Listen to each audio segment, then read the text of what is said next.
নমস্কার, আমি সুমনা। আশা করি আপনারা সকলেই খুব ভালো আছেন। অনেক দিন হলো কোনো বড় ভিডিও আপনাদের সাথে শেয়ার করা হয়নি। আর এই ভিডিওটাই আমি যখন আমার বাবার বাড়ি গিয়েছিলাম তখন বানিয়েছিলাম। এই রাস্তাটা না সাথে আমাদের ছোটোবেলার অনেক কিছু জড়িয়ে আছে। এই রাস্তাটা দিয়েই আমাদের যেতে হতো মামার বাড়ি, পিসির বাড়ি, যে কোনো আত্মীয়স্বজনের বাড়ি। আর এটা এখন প্রায় পরিত্যক্ত হয়ে গেছে। আর এই রাস্তাটা দেখতে পাচ্ছেন এখনও মাটির রাস্তা কি এখন কোথাও আছে? প্রায় সব জায়গায় ঢালাই রাস্তা হয়ে গেছে, কিন্তু এই রাস্তাটা এখনও মাটির আছে।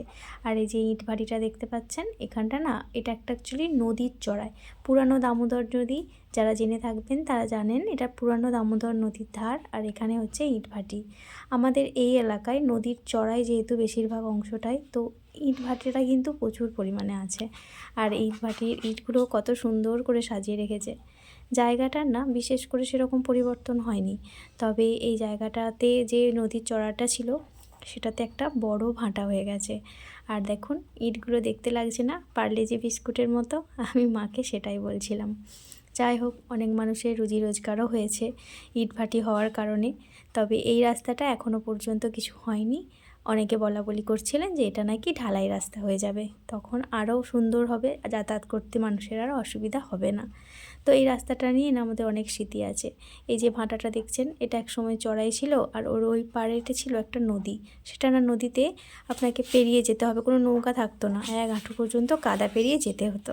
তো যাই হোক, সেখান থেকে এসে এই যে কাকুর বাগানে ঢুকি। কাকিমা তখন শাক তুলছিল। পরের দিন কাকু হাটে শাকগুলো দিয়ে আসবে বলে। এই যে বাগানটি দেখছেন, এটি কাকু কয়েক বছর হলো কিনেছে। তো সেখানেই ভরাট করে এই নানা রকমের শাকসবজি লাগিয়েছে। মা বললো চল। অনেক দিনই হলো এই বাগানটি তৈরি হয়েছে, কিন্তু আমার আর আসা হয় না। প্রত্যেকবারে আসি, যাবো করে আর বাড়ি চলে আসি। তারপর আজকে যাই হোক সুযোগটা হলো, তাই ঘুরে এলাম আর আপনাদের সাথেও সেই প্রাকৃতিক মনোরম পরিবেশটা শেয়ার।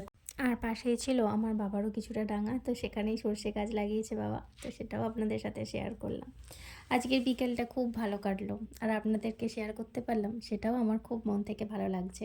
তো চলুন আজ এতটুকুই, বাকি কথা পরে হবে। সকলে ভালো থাকবেন, সুস্থ থাকবেন, দেখা হবে অন্য ভিডিওর সাথে।